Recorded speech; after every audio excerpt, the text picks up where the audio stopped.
Olá, seja bem-vindo à leitura da Bíblia 365. Hoje vamos continuar no dia 7 de maio. É o dia 127 dos 365 dias e vamos continuar a leitura no Antigo Testamento. Hoje iniciando 1 Samuel, capítulo 1, versículo 1 até o capítulo 2, versículo 21.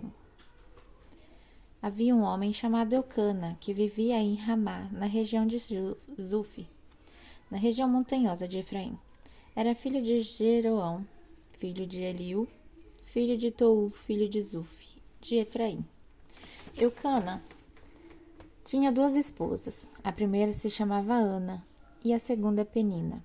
Penina tinha filhos, Ana, porém, ainda não tinha. Todos os anos, Eucana subia de sua cidade até Siló para adorar o Senhor dos Exércitos e oferecer sacrifícios a ele. Nesse tempo, os sacerdotes do Senhor eram Hofni e Finéas, os dois filhos de Eli. Quando Eucana apresentava seu sacrifício, dava porções de carne à sua esposa Penina e a cada um de seus filhos e filhos dela. A Ana, porém, dava uma porção especial porque a amava, apesar de o Senhor não lhe ter dado filhos. E sua rival a provocava e zombava dela, porque o Senhor não lhe tinha dado os filhos. Todos os anos era a mesma coisa. Penina provocava Ana quando iam à casa do Senhor, e cada vez Ana chorava muito e ficava sem comer. Ana, por que você chora? Perguntava Eucana, seu marido. Por que não come? Por que está tão triste? Será que não sou melhor para você do que 10 filhos? Certa vez, depois que comeram e beberam em Siló, Ana se levantou. O sacerdote ali estava sentado ao lado da entrada do templo do Senhor. Ana estava muito angustiada e chorava sem parar enquanto orava ao Senhor. Então fez o seguinte voto ao Senhor dos Exércitos: se olhares com atenção para o sofrimento de tua serva, se responderes à minha oração e me deres um filho, eu o dedicarei para sempre ao Senhor, e o cabelo dele nunca será cortado. Enquanto ela fazia sua oração ao Senhor, ele a observava. Viu que os lábios dela se moviam, mas como não ouvia som algum, pensou que ela estivesse bêbada. Até quando vai se embriagar? Disse ele. Larga esse vinho. Ana respondeu. Meu senhor não bebe vinho, nem outra coisa mais forte. Eu estava derramando meu coração diante do Senhor, pois sou uma mulher profundamente triste. Não pense que sou uma mulher sem caráter. Estava apenas orando por causa de minha grande angústia e aflição.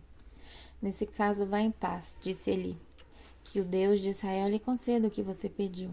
Muito obrigada, exclamou ela. Então Ana voltou e começou a se alimentar novamente. Seu rosto já não estava triste. Na manhã seguinte, a família toda se levantou bem cedo e foi adorar o Senhor novamente. Depois, voltaram para casa em Ramá. Eucana teve relações com Ana e o Senhor se lembrou dela. No devido tempo, Ana engravidou e teve um filho.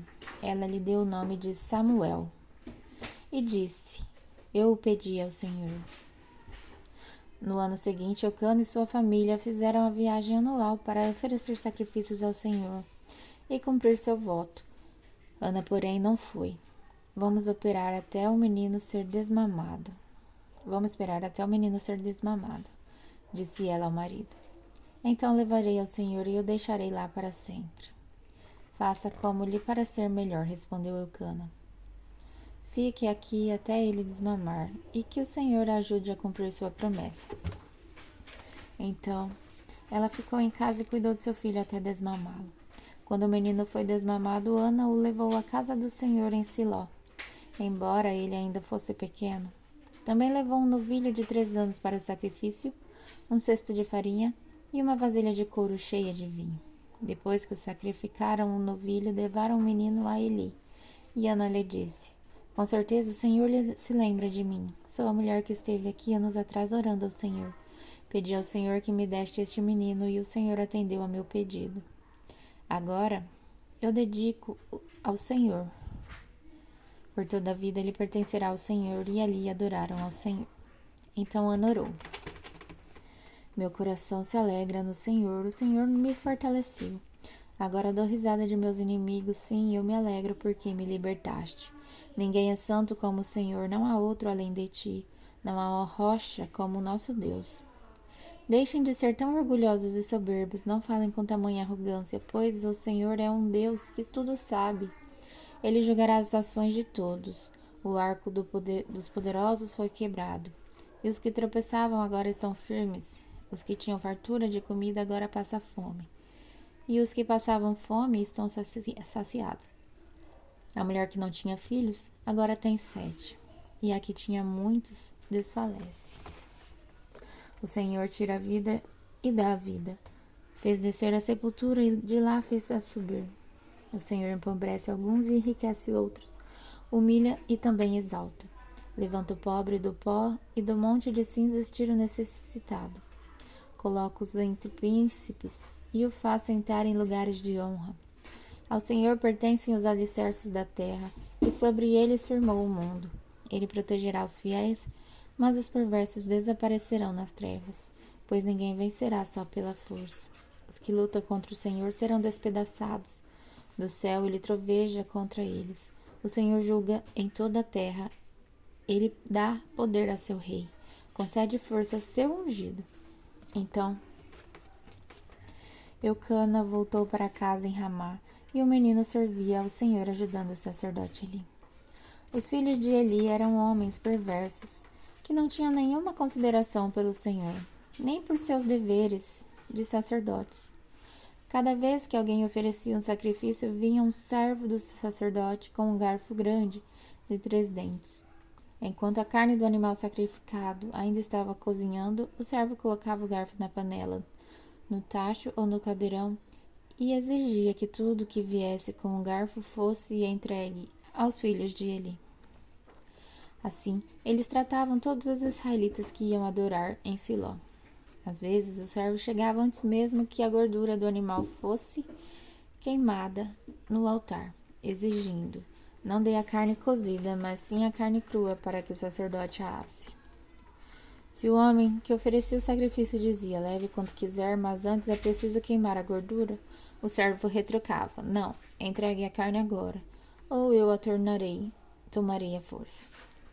O pecado desses homens era muito sério aos olhos do Senhor, pois eles tratavam com desprezo as ofertas para o Senhor. Samuel, porém, embora ainda fosse apenas um menino, servia ao Senhor. Ele usava uma veste de linho semelhante à do sacerdote. Cada ano sua mãe lhe fazia uma pequena túnica e a levava quando ia com o marido oferecer o sacrifício anual.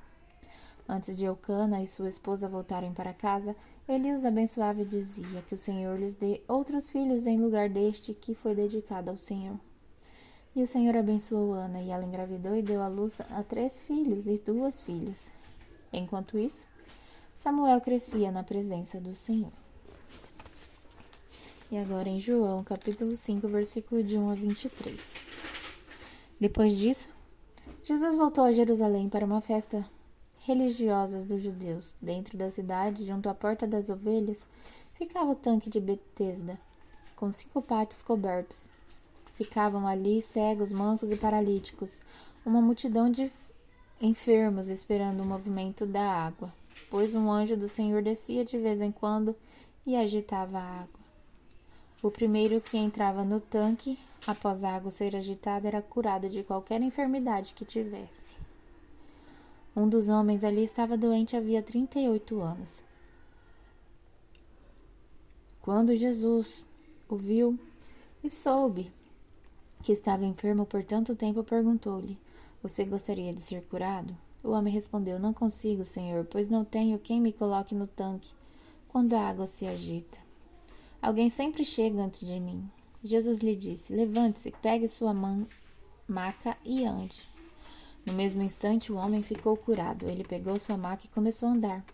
Uma vez que esse milagre aconteceu no sábado, os líderes judeus disseram ao homem que havia sido curado: hoje é sábado, a lei não permite que você carregue essa maca. Mas ele respondeu: o homem que me curou disse: pegue sua maca e ande. Quem foi que lhe disse uma coisa dessas? Perguntaram eles. O homem não sabia, pois Jesus havia desaparecido no meio da multidão. Mais tarde, Jesus o encontrou no templo e lhe disse: Agora você está curada, deixe de pecar, para que nada pior lhe aconteça. O homem foi até os líderes judeus e lhe disse que tinha sido Jesus quem o havia curado. Então, os líderes judeus começaram a perseguir Jesus por não respeitar as regras do sábado.